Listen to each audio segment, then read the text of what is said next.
Bismillahirrahmanirrahim. Assalamualaikum warahmatullahi wabarakatuh. Alhamdulillah, nahmaduhu wa nasta'inuhu wa nastaghfiruh wa na'udzu billah min syururi anfusina wa sayyiati a'malina. May yahdihillahu fala mudhillalah wa may yudlil fala hadiyalah. Asyhadu an la ilaha illallah wahdahu la syarikalah wa asyhadu anna Muhammadan abduhu wa rasuluhu la nabiyya ba'dah. Allahumma salli wa sallim wa barik ala sayyidina wa habibina wa maulana Muhammadin wa ala alihi wa ashabihi ajma'in. Rabbi syrah li sadri wa yassir li amri wahlul 'uqdatam min lisani yafqahuna qawli. Teman-teman sekalian,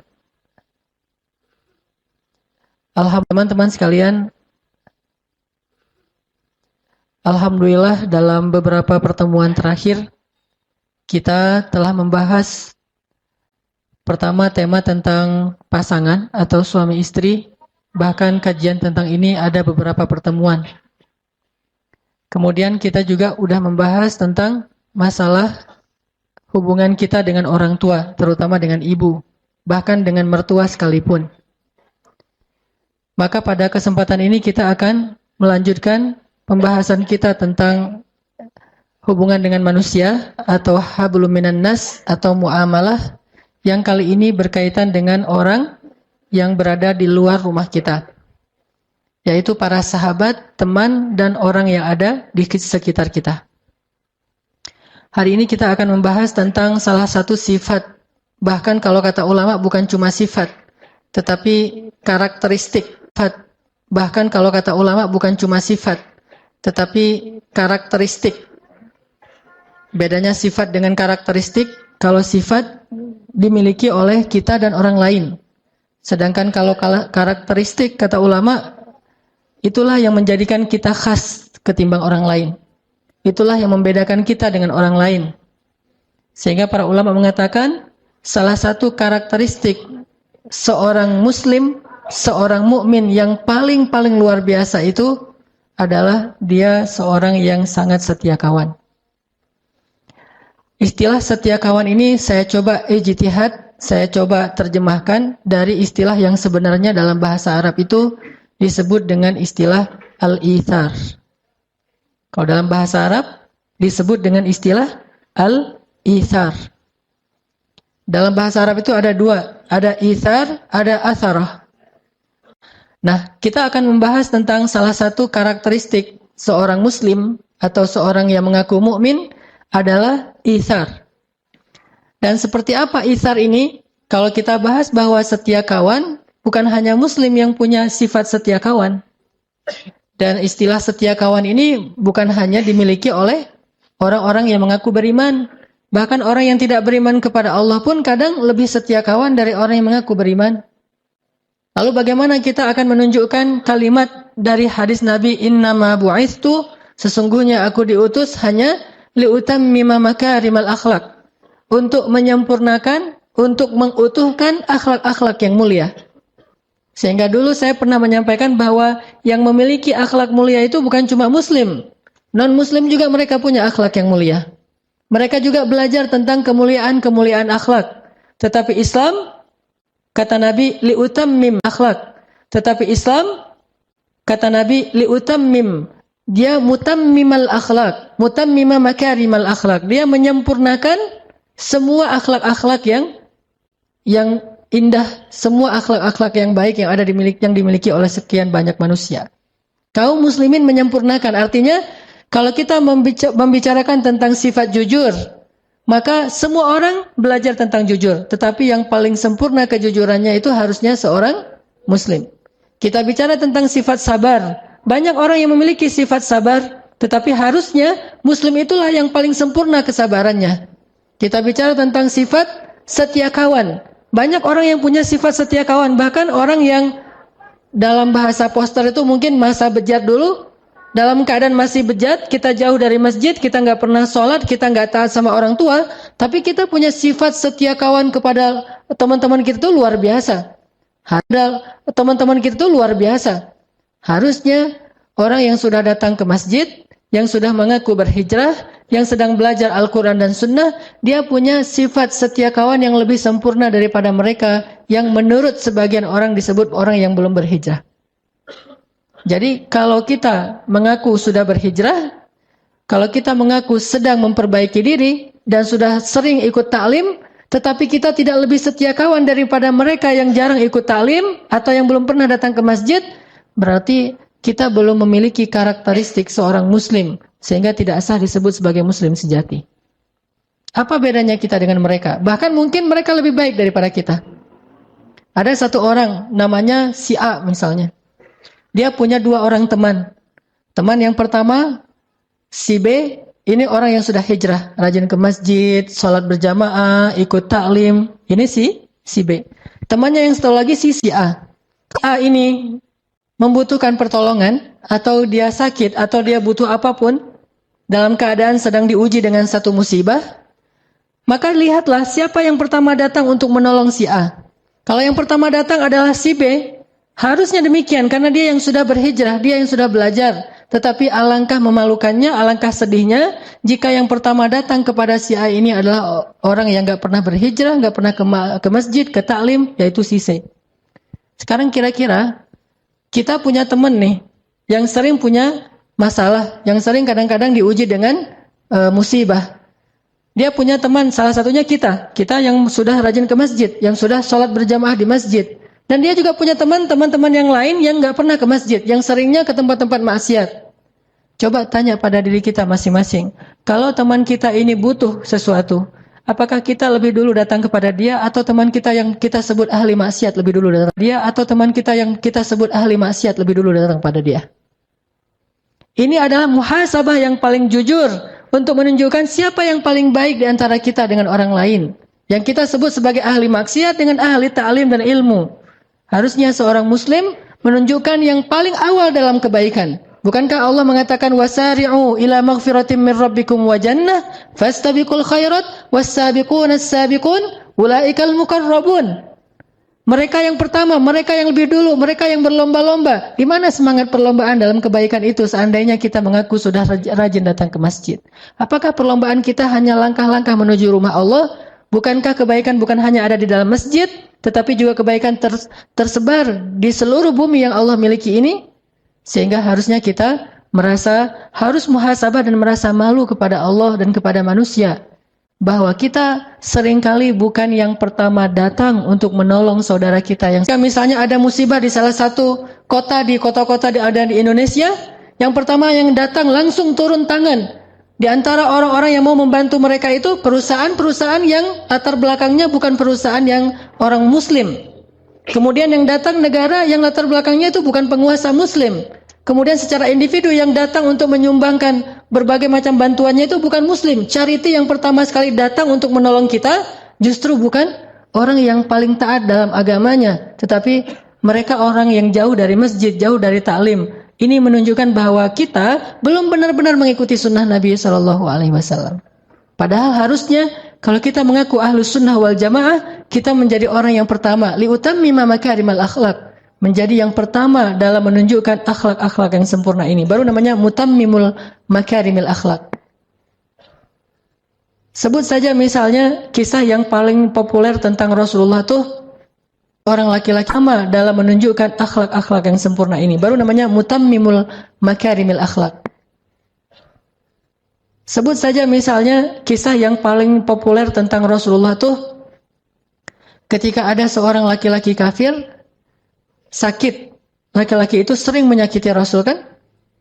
Meletakkan duri di depan rumah Rasul, membuang kotoran di depan rumah Rasul, menghina Rasul, memfitnah Rasul, mencela Rasul, memarah-marahi Rasul. Dan Rasul sering disakiti fisik dan perasaan beliau oleh orang itu. Tapi suatu hari dia tidak muncul dan tidak ada yang mengganggu Rasulullah di jalan, sehingga Rasulullah bertanya, "Di mana si fulan?" Rasulullah tidak mengatakan di mana si pengganggu itu, tidak, tetapi di mana si fulan. Karena Rasulullah merasa heran, biasanya dia ada lebih duluan datang untuk menghadang Rasulullah SAW, mencegat Rasulullah di jalan. Tapi hari ini dia tidak muncul. Di mana si fulan? Kata orang-orang si fulan Rasulullah mengatakan sedang sakit ya Rasulullah. Di mana rumahnya? Ditanya rumahnya, lalu Rasulullah langsung balik arah. Bukannya datang ke Ka'bah untuk berdakwah, bukannya datang ke rumah sahabat untuk ta'lim, tetapi langsung balik arah menuju rumah orang yang paling jahat kepada beliau, yang sedang sakit. Sehingga ketika Rasulullah datang mengetuk pintu, kemudian dia bertanya, "Man?" Rasulullah mengatakan, "Muhammad." Dia langsung makin gemetar, takut. Karena ini orang yang selama ini dia sakiti, sekarang datang untuk mungkin mau menuntut balas atau apapun. Lalu dibukakan pintu itu oleh keluarganya. Rasulullah datang dengan tersenyum. Kemudian Rasulullah duduk di sebelahnya. Kemudian bertanya bagaimana, apa penyakitnya, apa yang saya bisa bantu, dan seterusnya, dan seterusnya. Dengan akhlak yang paling indah yang beliau tunjukkan. Sehingga membuat orang tadi yang paling benci kepada Rasul, tiba-tiba menjadi sejuk hatinya. Menitikkan air matanya. Kemudian dia mengatakan, "Ya Muhammad, engkau adalah orang yang paling saya benci dalam hidup saya ini. Yang paling sering saya sakiti, yang paling sering saya musuhi, yang paling istimewa kepada saya." Akhirnya orang ini kemudian belajar Islam dan masuk Islam. Ini artinya bahwa Rasulullah SAW sudah menunjukkan akhlak yang paling istimewa kepada kita. Tetapi kita masih sibuk dengan riwayat, apakah itu hadis sahih? Kata ulama itu hadisnya dhaif. Kalau memang hadisnya dhaif, lalu kenapa? Apakah hadis dhaif itu tidak boleh dipakai? Bukankah hadis dhaif itu kata ulama lebih baik daripada qaulul ulama, dari ucapan para ulama? Kenapa kita yang baru belajar 1-2 hadis lalu membuang hadis-hadis dhaif? Seolah-olah hadis dhaif itu tidak ada artinya. Apakah ucapan kita lebih berarti daripada hadis dhaif? Seandainya ada orang yang meminta nasihat kepada kita, maka sesungguhnya menasihati orang itu dengan hadis dhaif lebih baik daripada menasihatinya dengan ucapan dari pikiran kita sendiri. Karena hadis dhaif hanya lemah riwayatnya, tetapi bukan batil, bukan hadis palsu, berbeda dengan hadis maudhu. Banyak orang itu hadis dhaif, itu cerita dhaif, itu tidak ada riwayat yang kuat dan segala berbeda dengan hadis maudhu. Banyak orang itu hadis dhaif, itu cerita dhaif, itu tidak ada riwayat yang kuat dan segala astagfirullahalazim. Apakah kamu pikir bahwa hadis dhaif itu hina, dina dan tidak ada nilainya di mata orang-orang para ulama? Bahkan seorang ulama, muridnya Ibnu Taimiyah yang paling streng menurut sebagian orang, ulama Ibnu Taimiyah yang paling keras dalam urusan hadis, punya murid namanya Ibnu Katsir. Selain Ibnu Qayyim Al-Jauziyah, lihatlah buku tafsir Ibnu Katsir, yaitu tafsir Al-Quran Al-Azim. Di dalamnya termuat lebih dari 100 hadis dhaif. Apakah Ibnu Katsir tidak tahu bahwa di dalam kitab itu banyak hadis dhaif, yang beliau ambil itu hadisnya dhaif? Beliau tahu. Beliau ulama besar, muridnya Ibnu Taimiyah. Kenapa memakai hadis dhaif? Karena beliau tahu bahwa hadis dhaif itu tidak perlu dibuang, tetapi dia tetap dipakai sebagai motivasi, fadilah, penyemangat, selama hadis dhaif ini tidak bertentangan dengan hadis sahih. Kalau hadis dhaif bertentangan dengan hadis sahih, maka hadis dhaif di kitab beliau tentang Ihya Ulumuddin, banyak sekali hadis dhaif. Termasuk juga ulama India yang dari Jam'atut Tabligh, Fadailul A'mal. Orang membuang buku itu, tidak usah baca buku itu karena hadisnya banyak yang dhaif. Memangnya beliau tidak tahu hadisnya dhaif? Beliau tahu, beliau ulama hadis, dan dari India itu banyak sekali ulama-ulama hadis yang luar biasa. Intinya bahwa kisah ini adalah sebuah inspirasi yang luar biasa tentang akhlak Rasulullah SAW. Jauh sebelum kita mengkritisi tentang ilmiahnya, maka kita telah bisa mengambil manfaat dan hikmah yang luar biasa dari kisah ini. Di mana kita dibandingkan Rasulullah SAW dalam urusan itsar, setia kawan. Maka teman-teman sekalian, malam ini kita akan belajar menjadi orang yang lebih setia kawan, karena kalau saya pribadi merasa sangat malu ketika saya mengaku muslim, saya pakai aksesoris yang menunjukkan keislaman saya, apalagi kalau saya membanggakan keislaman saya. Aksesoris yang menunjukkan keislaman saya, apalagi kalau saya membanggakan keislaman saya. Jangankan membanggakan, hanya pakai aksesoris keislaman. Apa aksesoris keislaman? Misalnya diantaranya saya pakai baju koko, saya datang ke masjid, saya sholat, atau mungkin pakaiannya sampai ke jubah, sorban, peci, segala macam.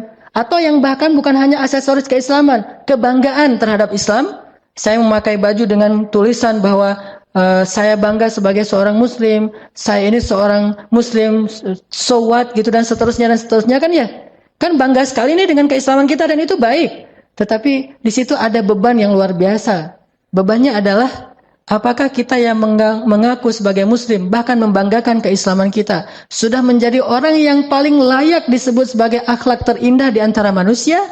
Atau jangan-jangan kita yang mengaku sebagai muslim justru orang melihatnya dengan sebelah mata, karena yang mengaku dan membanggakan keislaman itu justru yang paling tidak baik. Atau jangan-jangan kita yang mengaku sebagai muslim justru orang ngelihatnya dengan sebelah mata karena yang mengaku dan membanggakan keislaman itu justru yang paling tidak baik akhlaknya. Ini bagi saya muhasabah dan akan menjadi rasa malu yang luar biasa sehingga mencoba untuk selalu belajar. Ada orang di belakang mobilnya ditulis La ilaha illallah.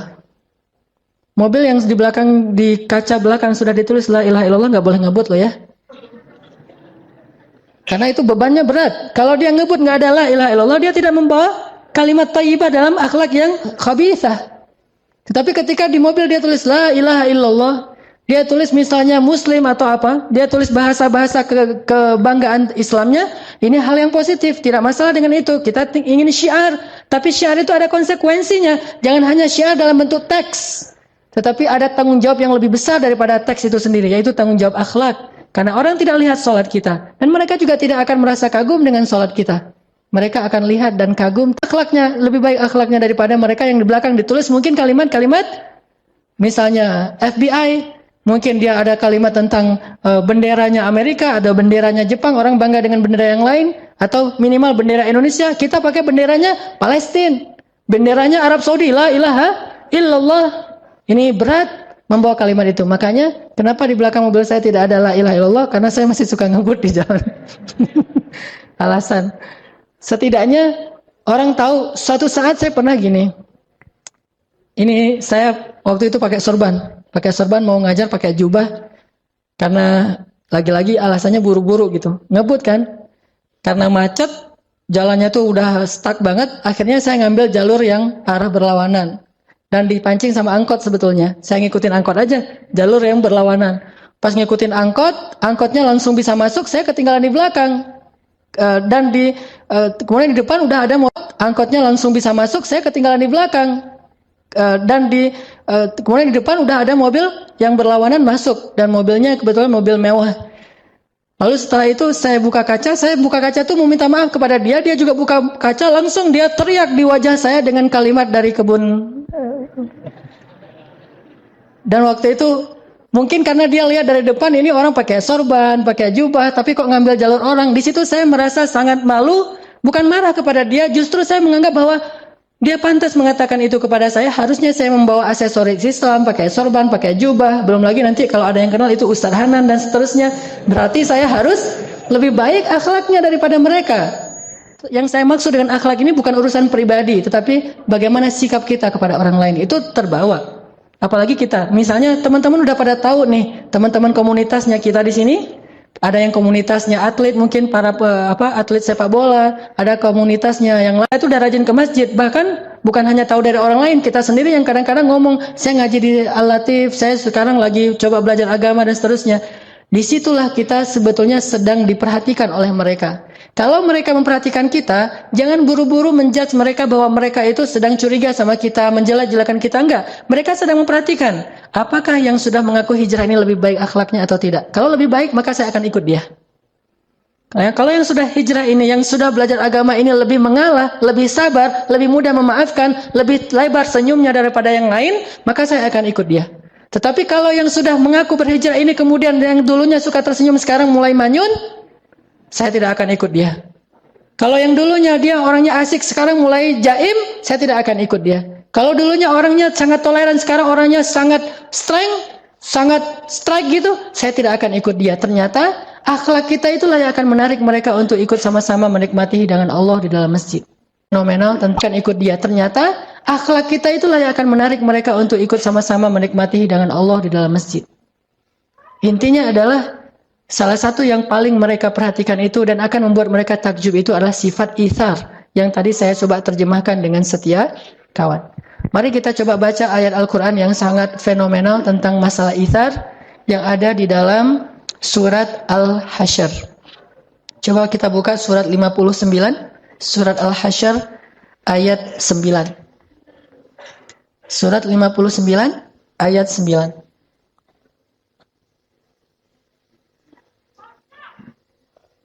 Surat Al-Hasyr, surat 59, ayat 9.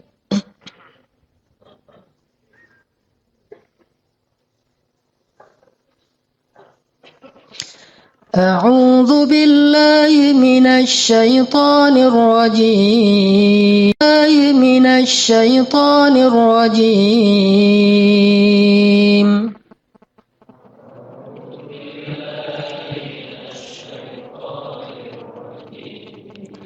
بسم الله الرحمن الرحيم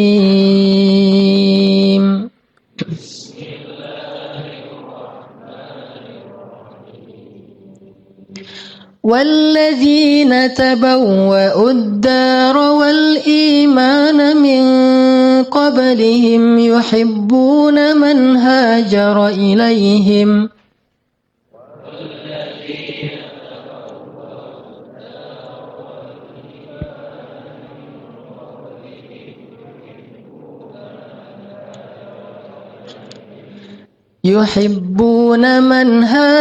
إليهم ولا يجدون في صدورهم حاجة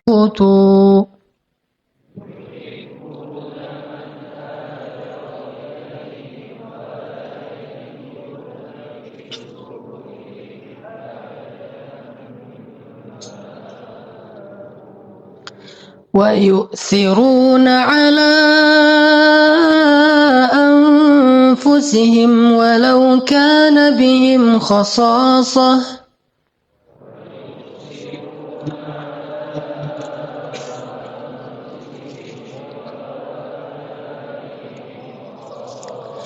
ومن يوق شح نفسه فأولئك هم المفلحون.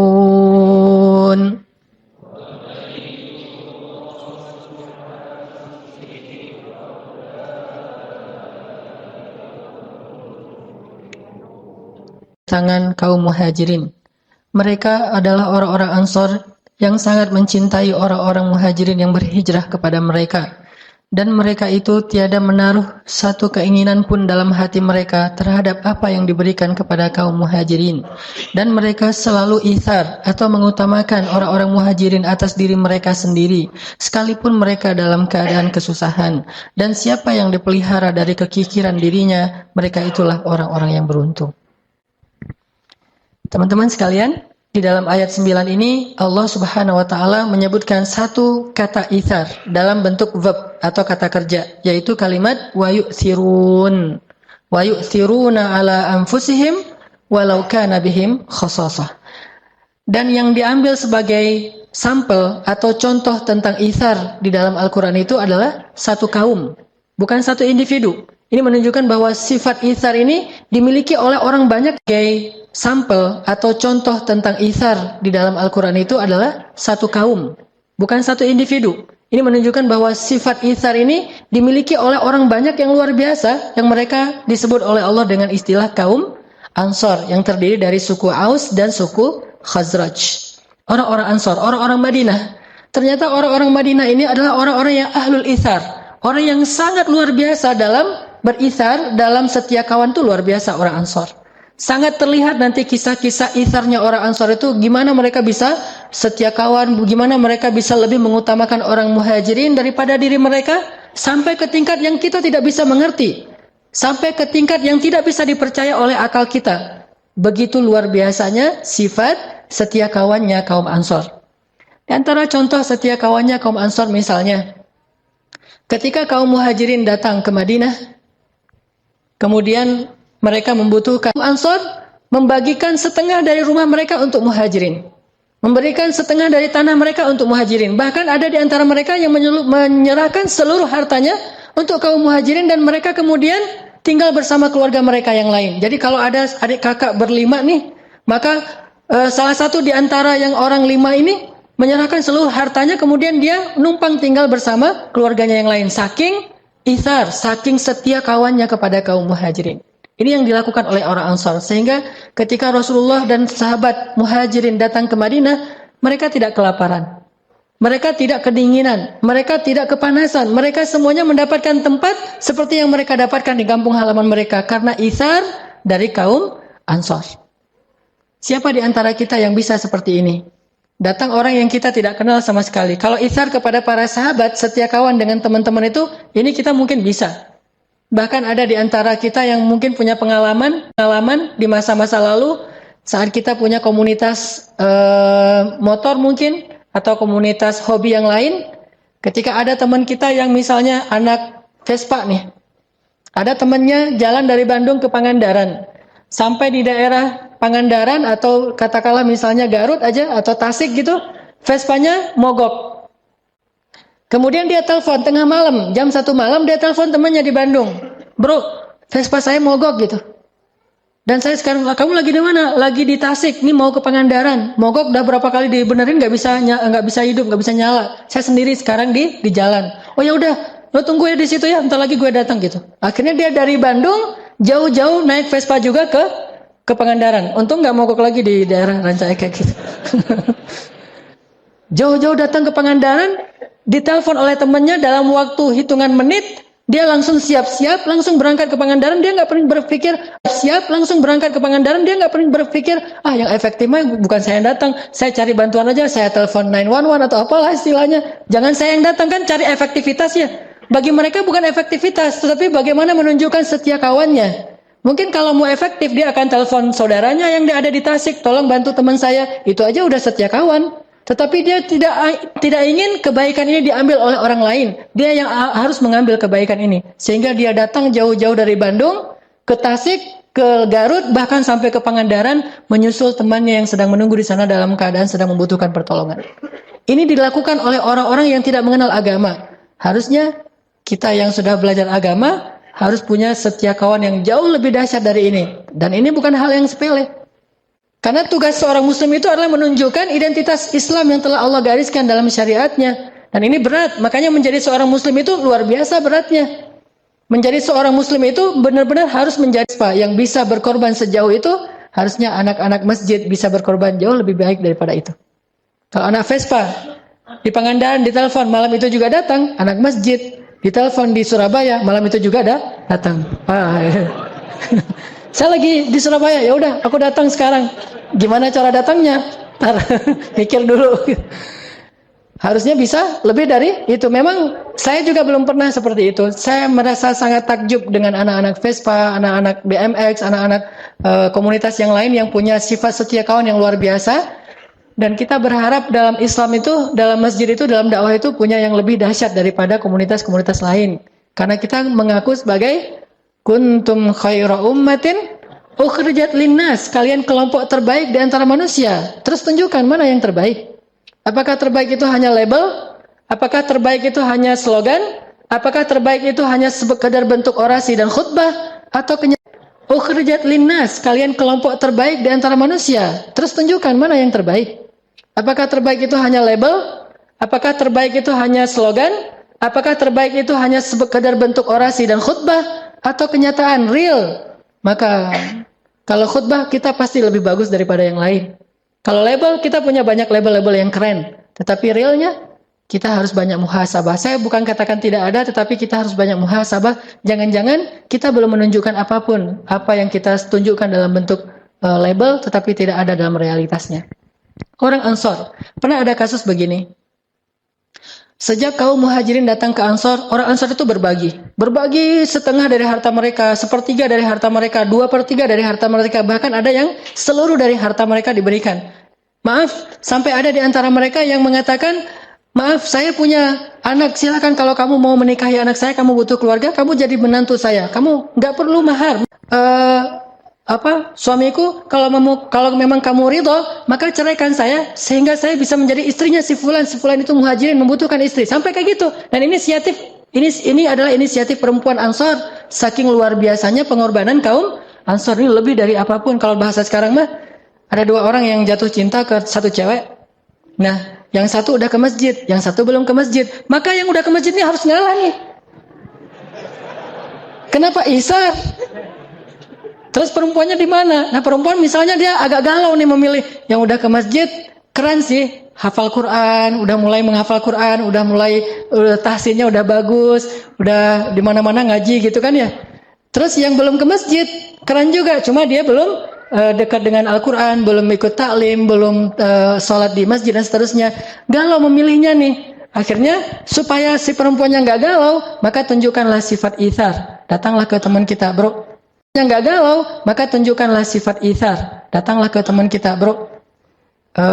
Boleh bicara heart to heart nggak? Ada apa, bro? Gitu.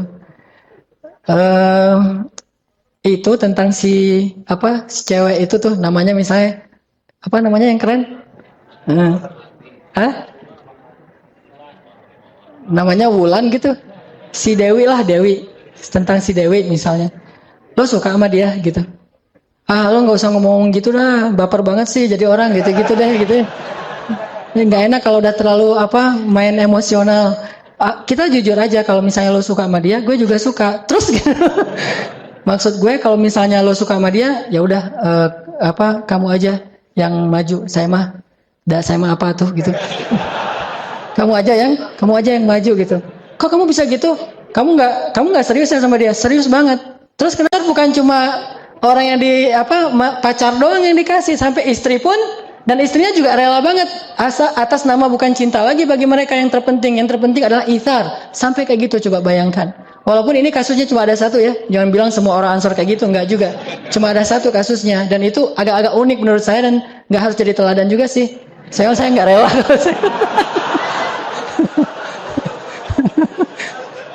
Kalau saya mah nggak rela. Kalau istri saya ngomong kayak gitu, bunuh diri gitu. Dia bilang, manggilnya misalnya, kalau saya manggilnya gak usah disebut lah, pokoknya gitu manggilnya gitu. Manggil gitu. Kamu cinta sama aku? Cinta banget dong gitu kan.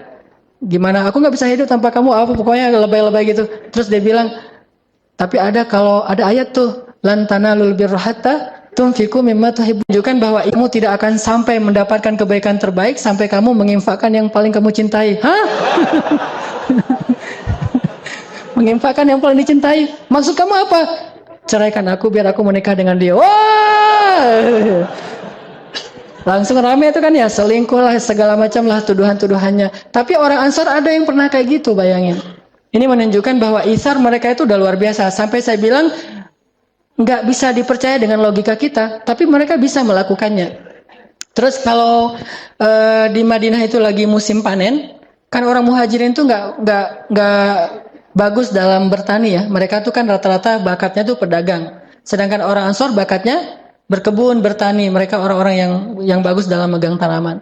Nah, ketika musim panen korma, orang muhajirin nggak pernah kerja. Orang muhajirin nggak pernah bantu-bantu di ladang-ladang korma. Mereka mah berdagang aja, dan berdagangnya juga nggak untung-untung amat karena modalnya kecil. Paling yang untung besar tuh cuma beberapa orang lah. Abdurrahman bin Auf, Utsman bin Affan, dan beberapa orang sahabat. Ketika orang-orang Ansor panen, mereka kumpulkan kurma-kurma yang sangat banyak itu di ladang-ladang mereka. Mereka berkumpul, kemudian mereka memanggil, ya Rasulullah, datanglah ke ladang-ladang kami. Datanglah Rasulullah. Ya Rasulullah. Kata Rasulullah, kenapa kalian belum membagi hasil panen ini? Kata orang-orang Ansor, ya Rasulullah, kami tidak mau membagikan hasil panen ini di antara kami saja, tetapi kami ingin juga berbagi dengan kaum muhajirin. Ajaklah kaum muhajirin bersama kami ya Rasulullah, kami ingin berbagi dengan mereka. Diajak orang muhajirin. Sedangkan orang muhajirin ngapain? Mereka di rumah aja, malu, nggak berani keluar. Takutnya ntar kalau keluar kan nggak enak tuh. Orang lagi enak-enakan mau bagi-bagi hasil panen, kita lalu lalang kan dikira, kayaknya dia butuh tuh kan nggak enak tuh. Jadi caper gitu kan. Akhirnya orang muhajirin, ya udah di dalam rumah aja tuh. Dipanggil sama Rasul, ya muhajirin keluar. Ada apa ya Rasulullah? Orang-orang Ansor mengundang kalian ke ladang-ladang mereka. Datanglah muhajirin. Ketika datang orang-orang muhajirin ke ladang-ladang Ansor, orang Ansor mengundang kalian ke ladang-ladang mereka. Datanglah muhajirin. Ketika datang orang-orang muhajirin ke ladang-ladang Ansor, orang Ansor menyambut mereka itu seperti orang yang menyambut seseorang yang sangat menguntungkan mereka. Bukan, datang. Bukan gitu. Kayak kita misalnya lagi makan enak nih, kita lihat makanan enak, teringat dengan teman kita. Aduh, kalau makanan enak kayak gini, masa saya makannya sendiri? Kita SMS teman kita telepon, mau makan di sini nggak? Saya lagi di sini nih, ayo ke sini aja. Kita ajak teman kita, kan itu hal yang sepele sebetulnya, sederhana. Bahkan kalau perlu, saat kita lagi uangnya hampir habis tuh, kita lihat di ini kita, tinggal 2 lembar lagi, warna merahnya. Sementara kita makannya itu rata-rata harganya 30.000 ke atas gitu. Kan enak tuh makanannya 50.000, 40.000, ada burger, ada segala macam. Kita SMS teman kita, aku lagi makan ini nih, ayam penyet, karena harganya 30 ribuan. Mau datang ke sini bareng-bareng? Dia bilang, oh boleh. Ini kan dia nggak tahu kalau kita nggak punya uang. Terus pesannya apa? Misalnya pesannya lebihan uang, tapi kita masih bisa memberi kepada yang lain, itu namanya itsar. Kalau sekedar memberikan yang lebih, itu namanya jud. Kalau memberikan yang kita nggak terlalu butuh, itu namanya sakha. Semua ini kebaikan. Kebaikan itu kata ulama ada 3 tingkatan. Tingkatan yang paling rendah namanya sakha. Memberikan sesuatu yang kita nggak terlalu butuh, nggak terlalu suka, yang biasa aja, yang lebih, itu namanya sakha. Sedangkan jud, itu memberikan yang kita sukai. Dan itsar memberikan yang paling kita butuhkan. Sehingga kalau kita berikan kepada yang lain, kita jadi kekurangan, bahkan kita menjadi susah. Itu namanya itsar. Orang Ansar menyambut kedatangan muhajirin ke ladang mereka itu dengan pelukan hangat. Selamat datang ya muhajirin, selamat datang muhajirin. Sini. Semuanya saling tarik-menarik untuk duduk di tempat dia. Karena kalau duduk di tempat dia, dia akan membagikan. Ini punya banyak patok nih, punya banyak spot. Kesini. Orang muhajirin jadi bingung, ditarik-tarik gitu. Coba bayangin di ladangnya orang Ansar. Kalau kita, oh yang datang ya. Pura-pura sibuk aja tempat dia. Karena kalau duduk di tempat dia, dia akan membagikan. Ini punya banyak patok nih, punya banyak spot. Kesini. Orang muhajirin jadi bingung, ditarik-tarik gitu. Coba bayangin di ladangnya orang Ansar. Kalau kita, oh yang datang ya. Pura-pura sibuk aja gitu. Yang lain dia telengah-telengah ngelihat, nggak ada, kayaknya nih saya nggak ada yang nyambut nih, pulang aja deh kan gitu ya. Kalau kita nggak, kalau muhajirin, kalau Ansar nggak, dia tarik ke ladangnya, kesini. Setelah semuanya udah selesai, Rasulullah mengatakan, sekarang wahai orang Ansar, bagilah hasil panen kalian. Langsung mereka memberikan kurma-kurma yang terbaik untuk orang-orang muhajirin. Sehingga Rasulullah SAW berdoa kepada Allah, ya Allah, berkahilah rezekinya orang-orang Ansar. Ini namanya itsar. Di mana sekarang sifat itsar seperti ini dalam kehidupan kaum muslimin? InsyaAllah kita lanjutkan nanti kisah-kisah yang lain setelah sholat Isya. Jadi kepikiran tadi habis ngomongin apa? Jadi nggak khusyuk salahnya. Ngomongin kalau misalnya kayak Ansar InsyaAllah gitu. Atau sakit kita siap menderita. Tapi kalau perasaan kan, aduh, itu benar-benar itsar. Kayaknya salah satu contoh itsar paling mengharukan tuh itu tuh kayaknya. Dan hanya ada di sinetron selain dalam sejarah Islam gitu. Atau mungkin ada yang pernah ngalamin? Berarti nggak bisa dikisahin juga, nggak pernah ngalamin, nggak tahu gimana sakitnya tuh kayak gimana tuh nggak tahu. Luar biasa tuh ya. Jadi sahabat kita sendiri, kita tahu diam-diam ternyata dia tertarik. Sementara si cewek ini mungkin belum memutuskan. Terus kita tahu, oh dia kayaknya suka juga. Akhirnya kita mundur gitu, nggak mau maju. Padahal kita udah terlanjur menyimpan dalam hati kita, udah dalam banget, udah terukir gitu namanya. Udah gitu kita mundur. Terus kita nanti menyaksikan bahwa dia buat kartu undangan, kita dikirimin gitu. Ini dramatisir banget, udah dalam banget, udah terukir gitu namanya. Udah gitu kita mundur. Terus kita nanti menyaksikan bahwa dia buat kartu undangan, kita dikirimin gitu. Ini dramatisir banget nih. Ya mirip-mirip dengan ketika cinta bertasbih gitu kan? Yang lagu Aceh gitu yang pas lagi di pelaminan. Assalamualaikum warahmatullah. Itu kan kayak baper gitu kan sambil nangis gitu. Cuma saya mah nggak akan nangis juga sih. Alhamdulillah belum pernah ngalamin. Pernah nggak ya? Ya kalau misalnya yang pernah ngalamin, itu tuh itsar banget tuh. Kalau bisa itsar sejauh itu, insya Allah tuh orang baik insya Allah. Berarti dia kalau udah hijrah, udah belajar Islam, mudah-mudahan bisa jadi salah satu sampel atau ikonnya akhlak gitu ya. Harusnya Muslim tuh kayak gitu. Atau dalam kehidupan misalnya itsar hal yang sepele. Kita lagi mau naik bus misalnya. Kita udah beli seat atau kursinya tuh yang dekat jendela. Pas kita datang terus tiba-tiba ada orang duluan, biasalah lebih senang di dekat jendela. Kita datang, kita lihat nomor kursinya benar, itu punya kita yang di sebelah situ, dia di sebelah sini, tapi kita bilang, Mas, nomornya berapa gitu? Nomor saya ini sekian, yang sebelah sini ya? Oh iya, yang sebelah sini. Udah, tapi nggak apa-apa, udah duduk aja di situ. Nah itu kan itsar hal sepele, walaupun akhirnya nanti kita nggak bisa tidur mungkin karena terbiasa dekat jendela. Atau kalau yang lebih ini lagi, pas saya di pesawat tuh bawa jamaah umroh, karena pembimbing kan harus itsar. Itu nasib pembimbing tuh harus itsar. Pas bawa jamaah umroh di pesawat itu seatnya itu diacak. Jadi ada yang sekeluarga tapi satu di depan, satu di belakang dan seterusnya. Duduknya paling belakang dulu. Tunggu sampai jamaah senyaman mungkin memilih kursi yang mereka dekat dengan pasangannya, dengan keluarganya. Kadang-kadang kursi saya, Ustadz duduknya di mana? Di sini. Boleh nggak Ustadz ditukar? Oh boleh banget, boleh banget, boleh banget. Terus saja ganti lagi, pindah ke depan. Ustadz, ini anak saya di sebelah sana, boleh nggak di sini? Oh ya boleh Bu. Saya pindah lagi sampai 5 kali pindah. Akhirnya saya ke paling belakang. Nah ini hal-hal yang sepele kayak gitu bisa jadi salah satu contoh-contoh isar dalam kehidupan kita. Atau termasuk dalam masjid kayak gini, misalnya kita udah selesai sholat, kita nggak sholat sunnah dulu karena pengen yang lainnya biar bisa sholat. Itu terjadi loh di Mekah, Madinah tuh harusnya kayak gitu isar. Tapi orang udah beribadah di Mekah, Madinah malah nggak bisa isar. Misalnya di Raudhah gitu. Di Raudhah itu kan tempat yang mustajabah doa tuh di Masjid Nabawi. Orang sholat di situ tuh lama-lamaan, doanya tuh panjang banget. Perasaan di Indonesia nggak gitu-gitu amat, tapi sampai di sana tuh gitu amat, panjang banget doanya tuh. Udah gitu kalau orang Indonesia kan berpersepsinya doanya tuh. Udah gitu kalau orang Indonesia kan berpersepsinya doa itu harus duduk ya. Nggak bisa sambil jalan apa atau sekedar berdiri aja nggak bisa, harus duduk. Jadi dia duduk bersila udah nyaman banget gitu, naruh barangnya depan belakang kanan kiri, doa ya Allah panjang banget. Di belakang tuh orang-orang bilang ya Ammi ya Allah ya Allah ya Allah ya haji haji haji gitu. Mereka karena nggak ngerti bahasa Arab bagus juga sih jadi cuek gitu. Terus aja berdoa. Nah ini namanya ithar, hal-hal yang sepele kayak gini. Kalau dalam kehidupan kita yang lebih ekstrim lagi mungkin yang tadi ada saya pernah lihat di internet di YouTube tuh ada liputan tentang seorang anak di Australia Muslim. Jadi dia dapat penghargaan dari pemerintah Australia sebagai salah satu contoh anak yang berkorban untuk kakaknya. Anak ini sekitar 8-9 tahun, kakaknya 12 tahun. Anak yang berkorban untuk kakaknya. Anak ini sekitar 8-9 tahun, kakaknya 12 tahun. Tenggelam di salah satu pantai di laut. Tenggelam, dua-duanya nggak bisa berenang. Tapi pas ngelihat kakaknya lagi tenggelam, nggak bisa berenang. Akhirnya dia nolongin kakaknya. Sambil dia tarik kakaknya dan dia udah kelep juga, dia udah minum banyak air, terus sampai bisa membawa kakaknya ke pantai dan dia sampai lemes dan pingsan. Diambillah sama lifeguard, kemudian dibawa ke ambulan dan di perjalanan dia meninggal dunia. Sehingga langsung dikasih banyak penghargaan, orang banyak yang menangis untuk dia. Nah ini ithar, rela mati demi orang lain. Kadang kita ngerasain kayak gitu.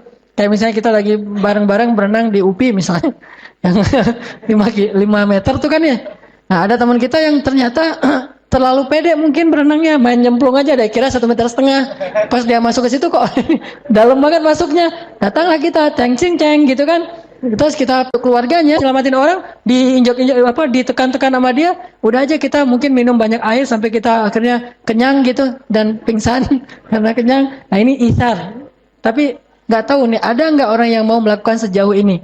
Kalau ada yang bisa melakukan sejauh itu minimal untuk keluarganya, itu berarti menunjukkan bahwa dia udah punya semangat ithar yang luar biasa. Intinya, ithar memberikan sesuatu yang paling kita butuhkan, walaupun sedikit. Sampai Nabi bilang apa tentang ithar? Rubba dirhamin sabaqa alfa dirham. Bisa jadi, 1 dirham itu lebih Allah sukai daripada 1000 dirham, kata Nabi. Kenapa bisa jadi 1 dirham lebih Allah sukai daripada 1000 dirham? Karena 1000 dirham ini diberikan oleh orang kaya. Sedangkan 1 dirham ini diberikan oleh orang yang sangat-sangat membutuhkan 1 dirhamnya. Jadi bisa jadi 1 dirham ini nilainya lebih besar di mata Allah daripada 1000 dirham. Apa bedanya? Bukan angkanya, tapi ithar dan jud. Dirham. Apa bedanya? Bukan angkanya, tapi ithar dan jud. Kalau 1000 dirham itu jud. Memberikan sesuatu yang dia juga sebetulnya punya lebih gitu. Tapi kalau ithar, memberikan satu-satunya yang dia punya dan kalau dia berikan ke orang lain dia akan susah. Itulah ithar. Sehingga ada kisah seorang ulama di zaman tabi'in. Beliau miskin, fakir malah. Ulama-ulama dulu kan terbiasa hidup dalam keadaan miskin. Sehingga keluarganya juga udah ridho dengan keadaan kayak gitu, sibuk dengan ilmu. Nah, beberapa hari keluarganya nggak makan. Dan beliau juga nggak tahu harus bekerja apa. Sementara beliau mengajarkan ilmu kepada orang lain, nggak pernah dibayar. Ini juga buat saya dulu pernah ngalamin ya, masa-masa ketika awal-awal saya mengajar itu bayarannya kecil banget dan saya tidak mempermasalahkan itu. sampai akhirnya Allah menguji keikhlasan saya. Sampai akhirnya Allah menguji suatu hari anak saya sakit keras. Anak yang kedua, Maryam, sakit keras, harus dibawa ke rumah sakit, panas tinggi luar biasa, udah 2 hari nggak turun-turun, dibeliin obat nggak turun juga, sehingga akhirnya saya bawalah ke rumah sakit, salah satu rumah sakit di Bandung, rumah sakit swasta waktu itu. Saya bawa ke rumah sakit, mereka langsung minta depositnya untuk 10 hari, 1 hari 1 juta, berarti 10 juta. Saya nggak punya tabungan sama sekali. Akhirnya udah masuk, anak saya udah diperiksa, katanya ini parah banget, harus segera diopname dan minta depositnya. Saya tarik lagi keluar dari rumah sakit itu. Saya pergi ke rumah sakit negeri. Ke rumah sakit negeri, salah satu rumah sakit negeri di Bandung. Akhirnya juga gitu. Diminta deposit, kemudian mau di-scan gitu, mau di-ronsen. Cuma minta uang dulu, dan saya nggak punya. Akhirnya keluar lagi dari rumah sakit, saya bawa pulang ke rumah itu. Dalam keadaan saya waktu itu menangis, karena sedih nggak bisa membawa anak saya berobat, dan nggak punya uang. Di situ mulai diuji tuh. Diuji banget. Muncullah pikiran-pikiran yang nggak tahu nih negatif atau wajar. Saya selama ini ngajar ikhlas-ikhlas, tapi giliran saya butuh nggak ada yang bisa nolong. Kan teruji tuh. Nah disitulah akhirnya mulai diuji antara pilihan. Kalau gitu memilih nggak nih mana yang mahal infaknya, mana yang kecil, atau yang kayak gini dikasih istilahnya mungkin ada angkanya segala macam. Saat itulah ujian paling berat. Dan para sahabat atau cerita ulama tadi pernah seperti yang saya alamin. Anaknya sakit, keluarganya nggak makan sekian hari. Akhirnya dia cari pekerjaan. Ketika dia udah bekerja di pasar itu mengangkut jadi kuli pasar gitu, dia dapat untuk bisa beli roti cuma satu roti doang tuh, saking murahnya dibayar. Dan itu pun pasarnya pasar yang jauh yang nggak ada yang kenal dengan dia. Soalnya kalau di pasar ini orang kenal nanti disedekahin, nggak enak. Dia pergi ke pasar yang jauh, bekerja dapat beli satu roti. Pas dia pulang dari perjalanan dari pasar ke rumahnya, dia udah bahagia nih, anak saya bentar lagi bisa makan, keluarga bisa makan. Saya ketemu dengan seorang yang jauh yang nggak ada yang kenal dengan dia. Soalnya kalau di pasar ini orang kenal nanti disedekahin, nggak enak. Dia pergi ke pasar yang jauh, bekerja dapat beli satu roti. Pas dia pulang dari perjalanan dari pasar ke rumahnya, dia udah bahagia nih, anak saya bentar lagi bisa makan, keluarga bisa makan, saya bisa makan. Tiba-tiba di tengah jalan dia bertemu dengan seorang ibu dengan 3 orang putrinya, semuanya dalam keadaan kelaparan. Kata ibu ini, Pak, boleh saya minta tolong? Saya belum makan udah berapa hari, anak-anak saya juga kasihan belum pada makan. Ini mulai ujian nih dalam hati si laki-laki ini, ulama ini. Kemudian akhirnya setelah dia timbang-timbang, dia kasihlah setengah dari rotinya kepada ibu tadi dan setengah lagi dibawa pulang. Ketika dibawa pulang, anak-anaknya semuanya, namanya setengah roti untuk anak-anaknya yang banyak, habis semuanya dan dia nggak makan.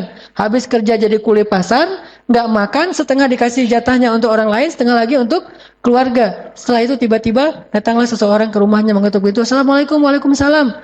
Ya, mendapatkan sekitar 100 dinar. 1 dinar sekarang harganya sekitar 2,5 juta. 250 juta ithar. Orang yang rela memberikan yang paling dia butuhkan dalam keadaan sangat lapar. Dan bayangkan itu jangan sekarang. Sekarang mungkin kita nggak terlalu lapar nih. Coba bayangin pas lapar-laparnya, nggak punya apa-apa, terus teman kita datang minta pinjam uang, kita kasih. Itu benar-benar ujian ithar. Dan seorang muslim harusnya mampu melakukan hal yang seperti itu. Yu'thiruna ala anfusihim walau kana bihim khasasah. Dikasih ke orang lain walaupun dia butuh banget. Atau ada mungkin kisah yang agak-agak yang tadi yang agak-agak ngebaper tuh. Kita mau nikah, udah ada modalnya nih. Tiba-tiba ada teman kita butuh modal juga untuk usaha atau mungkin sakit atau keluarga kita yang butuh.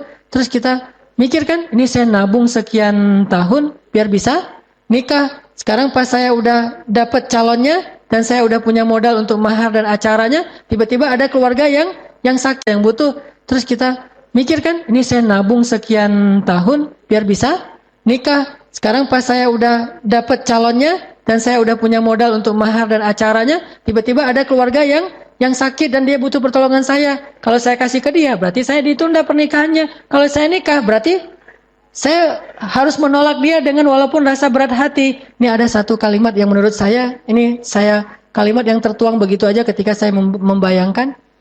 Apa kalimatnya? Menangis setelah berkorban itu jauh lebih mengharukan daripada menangis karena penyesalan. Menangis setelah berkorban jauh lebih mengharukan daripada menangisi kesalahan. Jadi kalau kita bisa berkorban kemudian kita menangis karenanya, terharu gitu, maka itu jauh lebih mengharukan daripada menangis karena kesalahan yang kita buat. Jadi lebih baik kita berkorban untuk orang lain daripada kita berbuat kesalahan. Sehingga nanti kalau kita menangisi kesalahan kita yang sekarang, itu nggak keren. Lebih keren kita menangisi pengorbanan kita, walaupun kita nggak dapat untung. Namanya juga pengorbanan. Itu menurut saya lebih mengharukan. Kita melihat anak-anak kita tertawa, tersenyum bahagia, tanpa mereka tahu bahwa sebetulnya kita dalam keadaan sedang irit nih. Tapi kita kasih kepada mereka apa yang mereka butuhkan. Itu bisa mengharukan banget menangisnya. Kepada pasangan kita, kepada teman kita. Dalam keadaan sangat irit. Kita untuk, misalnya sendal kita tuh udah sobek misalnya, bahkan udah berlubang gitu sendal kita atau sepatu kita. Kita nggak beli sepatu baru, atau kita punya ransel kita tuh udah sobek-sobek, kita nggak beli ransel demi untuk bisa beli baju anak kita, bahkan bukan baju yang penting-penting amat, baju baru biasa, atau untuk istri kita dia lagi jalan ngelihat ada jubah yang bagus, kita beliin untuk pasangan kita, itu jauh lebih keren. Dan itu adalah ihsar, belajar dari kita dibandingkan dengan para sahabat dulu. Atau nggak usah jauh-jauh para sahabat di antara kita, orang-orang yang belum berhijrah, orang-orang yang jauh dari masjid, yang mereka bisa ihsar habis-habisan kepada temannya. Teman-teman yang dirahmati Allah Subhanahu Wa Taala, ada lagi kisah ihsarnya para sahabat yang saya pernah baca. Ketika para sahabat, salah satunya namanya kalau nggak salah Jabir bin Abdullah. Ini pernah saya kisahkan beberapa kali. Saat Rasulullah SAW dengan para sahabat sedang menggali parit Khandak, dan mereka kelaparan banget, banyak yang akhirnya gara-gara ngangkat batu tuh jatuh loh. Saking kelaparannya menggali parit Khandak, saking kelaparan dan susahnya ngangkat batu tuh sampai dia jatuh dan tertimpa batu. Saking lemahnya. Tapi mereka terus bekerja, siang malam makannya cuma 1 butir kurma sama minum air. Akhirnya Jabir bin Abdullah merasa kasihan kepada Rasul yang ngelihat saking lemahnya. Tapi mereka terus bekerja, siang malam makannya cuma 1 butir kurma sama minum air. Akhirnya Jabir bin Abdullah merasa kasihan kepada Rasul yang ngelihat Rasulullah itu susah banget. Dia pulang ke rumah, dia tanya kepada istrinya, istriku, ada apa di rumah kita yang bisa kita berikan kepada Rasulullah sebagai makanan? Kata istrinya, nggak punya apa-apa. Kita juga orang miskin. Satu-satunya yang kita punya itu cuma seekor domba yang masih kecil banget, yang baru berukuran yang sangat kecil, baru lahir, sama satu kalau bahasa sekarang mungkin 1 kilogram gandum yang bisa dibuat untuk beberapa potong roti. Cuma itu yang kita punya di rumah. Kata Jabir, ya sudah kalau gitu kamu tolong buatkan roti biar saya potong dombanya. Disiapkanlah daging domba, kecil banget dombanya, mungkin hampir seukuran ayam gitu, hampir seukuran kucing kecil gitu. Domba yang baru lahir. Cuma satu-satunya yang dimiliki segitu tuh. Kalau dalam bahasa, kata Jabir, ya Rasulullah, saya sudah mempersiapkan jamuan makan malam. Kalau Rasulullah selesai bekerja nanti, datanglah ke rumah saya untuk makan malam bersama. Saya siapkan jamuannya. Rasulullah bahagia banget kan? Bayangin, yang ngundang itu orang miskin loh. Dan Rasulullah udah curiga, pasti makanannya cuma segitu-gitu aja. Namanya juga Jabir. Siapa yang gak kenal Jabir dengan kemiskinannya? Sehingga kalau yang ngundang itu Jabir, paling ya gitu-gitu aja lah makanannya. Rasulullah tahu itu. Tapi Rasulullah saking bahagianya diundang walaupun cuma sederhana makanannya, dan tahu cukupnya paling banyak untuk 3 orang. Dan Jabir udah mengatakan, cuma untuk 3 orang ya Rasul. Rasulullah langsung berdiri mengatakan, wahai para sahabat, yang jumlahnya berapa? 1.000 orang. Wahai para sahabat, Jabir ngundang kita makan di rumahnya. Wallahu Akbar gitu semuanya. Bayangin, jatah makan 3 orang diundang kepada 1.000 orang. Rasulullah tuh nekat juga ya. Ya sahabat, dan itu 1.000 orang tuh lapar semua loh. Diundang kepada 1.000 orang. Rasulullah tuh nekat juga ya. Ya sahabat, dan itu 1.000 orang tuh lapar semua loh. Lapar semua, berhari-hari nggak makan. Jabir mengundang kita untuk makan di rumahnya. Semuanya bertakbir Allah Akbar, Masya Allah, Jabir apa? Jabirnya pucat, langsung lari tuh. Lari nemuin istrinya. Wah istriku gawat. Kata istrinya, kenapa? Ternyata yang akan datang itu bukan cuma 3 orang sahabat, tapi ada ratusan, bahkan 1.000 orang. Kata istrinya dengan tenang, siapa yang mengundang mereka? Engkau atau Rasulullah? Kata Jabir, Rasulullah. Aku cuma mengundang Rasulullah sama 2 orang sahabat. Kata istrinya, kalau Rasulullah yang mengundang, biarkan mereka datang. Allah dan Rasul lebih tahu. Datanglah Rasulullah dengan orang-orang yang beringas semua nih yang datang. Rumah Jabir kecil, nggak muat untuk semua orang. Akhirnya makannya di luar rumah. Lihat di sini, kalau kita misalnya dapat undangan yang kayak gini, cuma untuk dapat undangan yang kayak gini cuma untuk satu orang atau mungkin porsinya kecil, tapi kita masih ingat teman kita bahkan rame lagi yang pastinya kita nggak akan dapat jatah mungkin. Jadi hal yang sedikit dibagi rame, saking setia kawannya. Maka Rasulullah ngajak orang yang 1000 dan beliau tahu kalau mereka udah datang mereka lupa bahwa itu Rasulullah, makan aja semuanya. Sering kayak gitu soalnya. Rasulullah dilupain sehingga Rasulullah diam-diam aja nggak makan, yang lain pada makan. Baru nanti setelah mereka kenyang udah pada sendawa gitu, udah gelegean, kalau kata orang Sunda apa? Terap gitu. Jadi udah gelegean, udah terap, baru mereka tanya, loh Rasulullah kok nggak makan? Rasulullah kan sering digituin. Rasulullah bilang, udah biarin aja. Seolah-olah bahwa Rasulullah itu udah kenyang, bahkan ada yang sampai matiin lampu. Nah Rasulullah tahu kondisinya akan kayak gitu resikonya, tapi Rasul tetap ngundang 1000 orang yang lapar-lapar tuh datang ke rumah Jabir. Jabir dengan wajah agak pucat, nih pasti nggak akan cukup nih. Kalau bahasa saya mah, kalau sekarang mungkin enak kalau kayak gitu, tinggal telepon warung Padang kan, apa gitu, udah aja dengan kambing seukuran kucing sama beberapa potong roti. Kata Rasul, tutuplah dengan kain, ditutup, jadi kayak apa, bejana gitu, kayak talam gitu, ditutup pakai kain. Terus Nabi mengatakan, wahai para sahabat, ambillah sesuka kalian tanpa membuka penutupnya, jadi ngambilnya dari dalam gitu. Dan Rasulullah nggak mendahulukan dirinya dan Jabir, tetap yang lain dulu. Jabir bagikan pada mereka. 1000 orang, bayangin berapa jam tuh? 1000 orang dibagikan satu bejana, satu talam gitu. Ngambil roti. Ini kayak tulang nih, daging nih. Ambil gitu. Ini kayak tulang, daging. Ambil. Namanya orang Arab, bayangin. Itu orang Arab lapar lah gitu. Orang Arab nggak lapar aja, makanya banyak kan gimana orang Arab yang lapar, sahabat lapar banget, pasti makanya banyak banget ngambil, semuanya sampai 1000 orang, tapi gundukan penutupnya itu masih kayak penuh gitu, nggak sampai kempes. Dan Jabir mulai curiga kok berat, semuanya sampai 1000 orang, tapi gundukan penutupnya itu masih kayak penuh gitu, nggak sampai kempes. Dan Jabir mulai curiga kok beratnya nggak berkurang. Setelah semuanya udah selesai makan, Rasulullah nggak makan, memperhatikan mereka makan tuh kayak ibu ngasih makan anaknya, kayak gitu Rasulullah ke sahabat. Mereka semuanya lahap, wah lupa sama Rasulullah. Udah selesai semuanya makan, mereka pamit. Dan lupa Rasulullah belum makan. Setelah mereka semuanya pamit, Rasulullah manggil Jabir dan istrinya, duduklah, sekarang bukakan penutupnya. Pas dibuka, semuanya masih utuh seperti awal. Sama sekali seperti nggak ada yang makan. Jangan-jangan itu kayaknya halusinasi makan. Sampai di rumah kok saya masih lapar ya. Enggak, ini mah bukan magician ya. Jadi bukan lihat tatap mata saya, makanlah gitu. Enggak. Ini berkah banget. Jadi pelajarannya bahwa ternyata itsar itu memunculkan keberkahan. Dalam itsar itu Allah berikan rezeki yang luar biasa. Sehingga akhirnya Jabir makan dengan luar biasa semangatnya dan akhirnya kenyang semuanya. Bilal juga pernah digitu, Abu Hurairah juga pernah gitu. Tidur di mihrab, ngeringkuk gitu. Bukan tidur sih, sujud. Tapi nggak menghadap ke kiblat, menghadap ke sana tuh. Sujud di mihrab. Datang sahabat dicolek-colek pakai kaki, ditendang-tendang gitu. Ya Abahir, ya Abahir. Nggak bangun aja gitu. Dikirain oh Abahir lagi tidur. Terus datang lagi sahabat, datanglah Rasulullah, manggil, ya Abahir. Ada apa? Langsung Abu Hurairah ngeliat, lapar ya Rasul. Sampai saking laparnya Abu Hurairah nggak bisa duduk coba.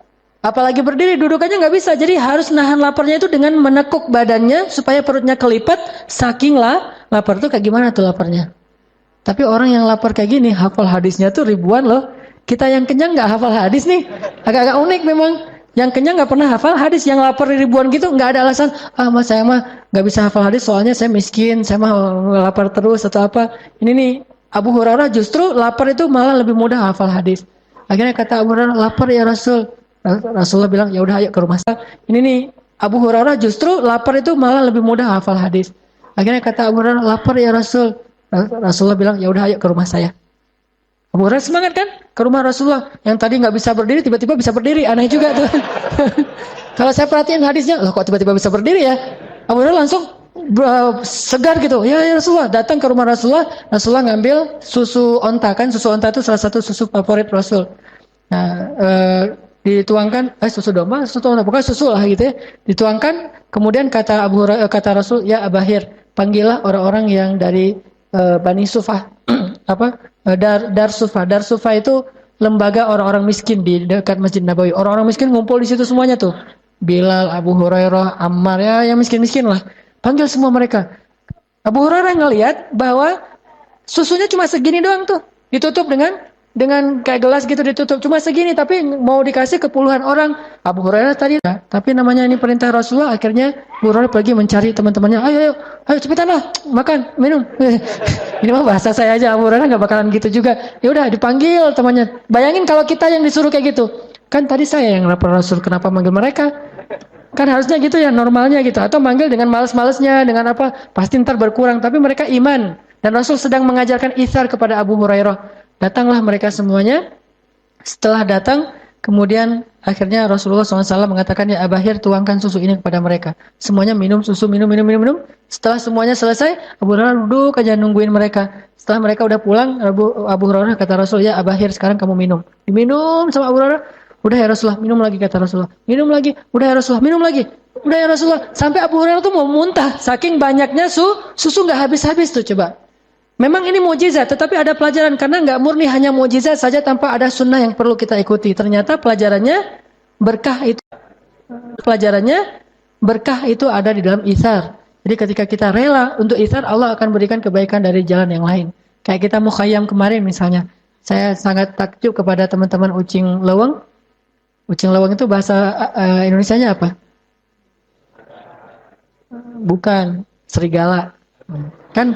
Kan slogannya AU kan ya? Ya, teman-teman ucing leweng kan udah pengalaman nih dengan makanan. Ada yang kayak gitu. Ada yang tenda itu benar-benar tendanya Abu Hurairah. Ya itu tenda saya mah Abu Hurairah banget. Karena saya kirain, paling juga ntar ada warung, karena saya ada warung di bawah, jadi tenda saya Abu Hurairah. Tapi pas lagi lapar ke warung, bukan di tenda. Jadi pas waktu itu saya nggak bawa sleeping bag, nggak bawa apa-apa lah, nggak lengkap gitu. Teman-teman ucing lawang itu ngasih, Ustaz ini pakai aja sleeping bag, udah kita sediain. Padahal bisa jadi nih dia ngasih sleeping bag itu dengan itsar, dia sendiri nanti tidurnya nggak pakai sleeping bag, tidurnya dekat api unggun atau tidurnya itu kedinginan, dan itu luar biasa. Atau yang lebih berat lagi mungkin kalau kemarin tempatnya masih normal lah. Dulu yang mukhayyam pertama tuh yang di yang di Ciwidey gitu, itu kan hujan deras, becek, genang air, kita dalam rawa-rawa gitu, semua pakaian kita basah kan? Mau memberikan pakaian kering kita ke teman yang lain, basah kan? Mau memberikan pakaian kering kita ke teman yang lain sehingga kita tetap pakai pakaian basah, itu itsar. Mau memberikan sleeping bag ke teman kita yang nggak bawa, sementara kita tidur dalam keadaan kehujanan, itu itsar. Disitulah kita belajar menjadi muslim yang bukan hanya slogan, bukan cuma label, tapi muslim yang kenyataan akhlaknya. Dan kita harus bisa. Malulah kita kepada orang yang di luar masjid, yang mereka mungkin bisa lebih itsar daripada kita. Dan insya Allah dalam waktu dekat, bulan Desember ini, kita akan coba belajar juga, walaupun belum ke tingkat itsar, baru jud, kebaikan, yang dulu saya pernah wacanain, akan membangun sebuah pesantren, dan alhamdulillah videonya udah selesai dibuat, nanti akan dipresentasi, membangun sebuah pesantren di pelosok Tasik dan perbatasan Garut, daerah Taraju, pesantren anak-anak yang menghafal Al-Quran, yang mereka tidurnya di lantai, nggak punya bantal, apalagi kasur dan selimut. Dan saya kebayang aja setiap saya hujan deras tuh, saya selalu teringat mereka kayak gimana nih, di kita aja pasti bocornya banyak banget tuh. Udah gitu anak-anaknya besok harus bangun subuh-subuh, bahkan sebelum subuh untuk tahajud. Kemudian siangnya mereka harus tahfiz Al-Quran. Jadi tetap mereka dalam keadaan susah tapi masih mau menghafal Al-Quran. Mudah-mudahan nanti kita semuanya bisa terlibat walaupun dalam bentuk apapun untuk membangun sebuah pesantren, sehingga dakwah kita ini bukan cuma orasi di atas mimbar. Tapi saya berharap dakwah kita ini, saya senang sekali kalau ada dakwah yang punya semangat humanis. Karena Rasulullah itu orang yang sangat humanis. Jadi dakwahnya bukan hanya ilmiah, tapi ilmiah yang humanis, sangat sensitif dengan kebutuhan manusia.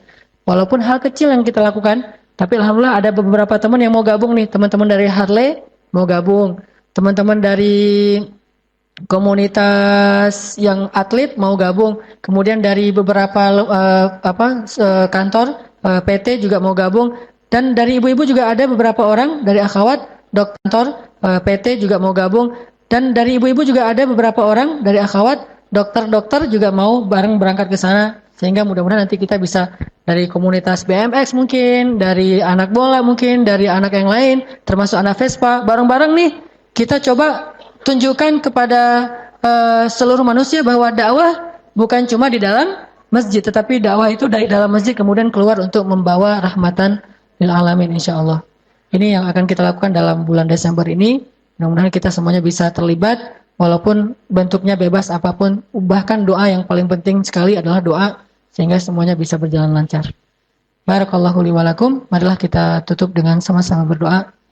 Mudah-mudahan Allah Subhanahu wa taala memberikan kepada kita ilmu yang bermanfaat, bukan sekadar ilmu yang kita ingat.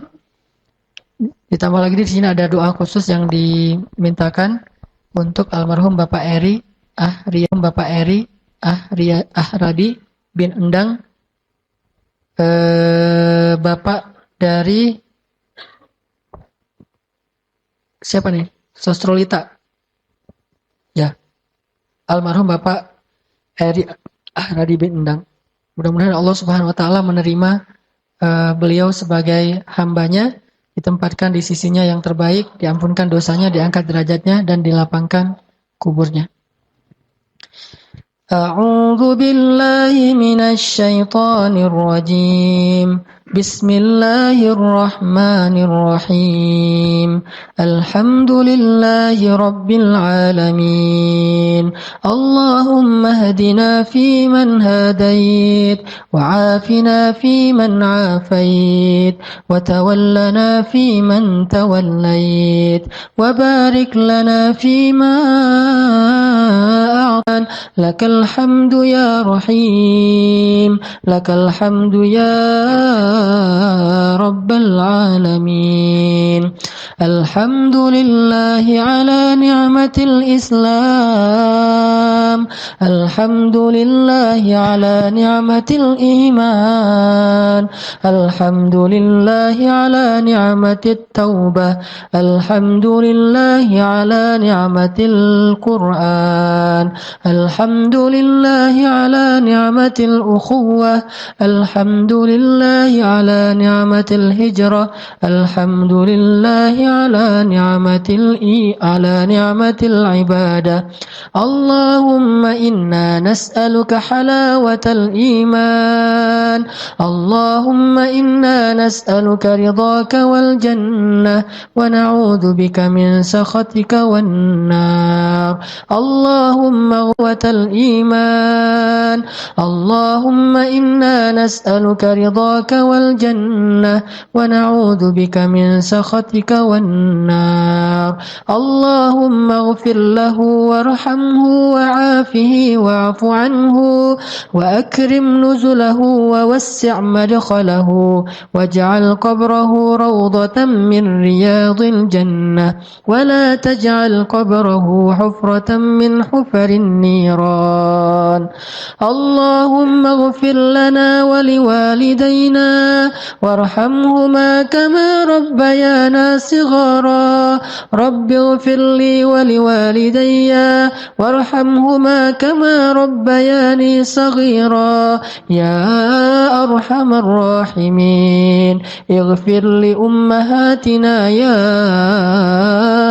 Ghaffar, ighfir li ummina hidatina ya Ghaffar, waghfir lil muslimina ya Ghaffar. ربنا اغفر لنا ولإخواننا الذين سبقونا بالإيمان ولا تجعل في قلوبنا غلا للذين آمنوا يا الله يا الله يا الله يا رب العالمين. يا الله نسألك رضاك والجنة ونعوذ بك من سخطك والنار. Ya Allah, ampunkanlah dosa kami ya Allah. Ampunkanlah kesalahan-kesalahan yang pernah kami lakukan ya Allah. Ampunkanlah maksiat-maksiat yang senantiasa kami ulang-ulang bahkan sampai hari ini. Ampunkanlah kesalahan-kesalahan yang pernah kami lakukan ya Allah. Ampunkanlah maksiat-maksiat yang senantiasa kami ulang-ulang bahkan sampai hari ini ya Allah. Ampunkanlah kelalaian-kelalaian kami ya Allah. Ampunkanlah kesia-siaan hidup kami ya Allah. Maafkanlah segala kealpaan dan kelupaan yang kami kerjakan dalam kehidupan kami ya Allah, yang membuat kami jauh darimu ya Allah. Ampunkanlah dosa-dosa kami ya Allah, dosa ayah dan ibu kami ya Allah, dosa saudara-saudara kami ya Allah, dosa pasangan kami ya Allah, dan dosa keluarga kami ya Allah. Ya Allah ya Arhamar Rahimin, Engkau yang maha lembut, Engkau yang maha penyayang, dengan kasih sayangmu Engkau telah selamatkan kami dari jurang-jurang api neraka. Engkau hantarkan ke dalam hati kami iman dan hidayah. Engkau hantarkan dalam hati kami rasa cinta untuk duduk di dalam majelis ilmu agamamu ya Allah. Engkau jadikan kami rasa cinta ke dalam rumahmu ya Allah, sehingga kami lebih ringan melangkahkan kaki kami untuk datang ke masjid-masjidmu ya Allah, majelis ilmu agamamu ya Allah. Engkau jadikan kami rasa cinta ke dalam rumahmu ya Allah, sehingga kami lebih ringan melangkahkan kaki kami untuk datang ke masjid-masjidmu ya Allah. Ya Arhamar Rahimin, di sana di luar sana masih banyak dari sahabat-sahabat kami yang masih enggan untuk masuk dalam rumah-rumahmu, bukan karena mereka benci kepadamu ya Allah, tetapi karena mereka belum paham ya Allah. Ampunkanlah dosa sahabat-sahabat kami ya Allah, yang mereka masih belum mau datang ke rumahmu ya Allah, bukan karena mereka jahat, tetapi mereka belum mengerti ya Allah. Ajarkanlah kepada mereka apa yang Engkau ajarkan kepada nabimu, ajarkanlah kepada mereka apa yang Engkau ajarkan kepada para sahabatmu, ajarkanlah kepada mereka apa yang Engkau ajarkan kepada hamba-hambamu yang soleh ya Allah. Ya Allah, berikanlah kebaikan yang kami rasakan saat ini di rumahmu kepada sahabat-sahabat kami yang ada di luar sana ya Allah. Ketuklah hati mereka agar mereka mau datang ke masjid-masjidmu, agar mereka mau duduk di dalam majelis-majelis ilmu agamamu. Maafkanlah kami jika kami tidak sabar terhadap kesalahan-kesalahan yang mereka kerjakan. Jika kami belum sabar untuk mengajak mereka dengan akhlak yang baik, justru mereka menjadi semakin jauh dari rumahmu karena ketidaksabaran kami dalam mengajak mereka ya Allah. Ya Allah, masukkanlah kami ke dalam surga bersama sahabat-sahabat kami itu ya Allah. Jadikanlah kami sahabat di masa jahiliyah dulu menjadi sahabat juga di masa-masa yang telah kami bertobat ya Allah. Jika kami dulu bermaksiat kepadamu dalam keadaan berteman dan akrab, sekarang jadikanlah kami beribadah kepadamu juga dalam keadaan berteman dan akrab ya Allah. Dalam keadaan bersahabat ya Allah di dunia dan di akhirat insya Allah. Ya Rabbal Alamin, selamatkanlah pemuda-pemuda Islam yang ada di Indonesia dari segala macam fitnah dunia ya Allah. Selamatkanlah akhwat perempuan-perempuan muslimah dari fitnah aurah dan fitnah dunia ya Allah. Jadikanlah pemuda-pemudi Islam itu tumbuh dalam ketaatan ya Allah, sehingga mereka mendapatkan salah satu naungan-Mu di padang. Dengarlah doa-doa kami ya Allah. Tetapkanlah hati kami dalam hidayah ya Allah. Janganlah Engkau matikan kami dalam keadaan su'il khatimah ya Allah. Janganlah Engkau matikan kami dalam keadaan bermaksiat kepadamu ya Allah. Janganlah Engkau matikan kami ketika hari kami tidak melaksanakan ibadah yang sesuai dengan perintah-Mu ya Allah. Matikanlah kami di hari yang terbaik dalam hidup kami ya Allah. Matikanlah kami dalam keadaan beramal soleh kepadamu ya Allah. Dan hidupkanlah kami nanti di akhirat, dan pertemukanlah kami bersama Rasul-Mu Sallallahu Alaihi Wasallam. Ya Allah ya Rabbal Alamin, betapa rindu kami kepada Nabi Muhammad Sallallahu Alaihi Wasallam. Betapa kami rindu kepada Nabi Muhammad ya Allah. Kami sering berselawat untuknya. Kami mencoba untuk mengikuti sunnahnya semampu kami ya Allah. Itu semuanya karena kami merindukan beliau ya Allah. Jadikanlah kami termasuk di antara orang-orang yang bertetangga dengan Rasul-Mu di dalam surga nanti ya Allah. Bertetangga dengan Abu Bakar As-Siddiq, bertetangga dengan Umar bin Khattab, bertetangga dengan Utsman dan Ali radhiyallahu anhum ajma'in. Ya Allah ya Arhamar Rahimin, Rabbana atina fid dunya hasanah wa fil akhirati hasanah wa qina adzabannar.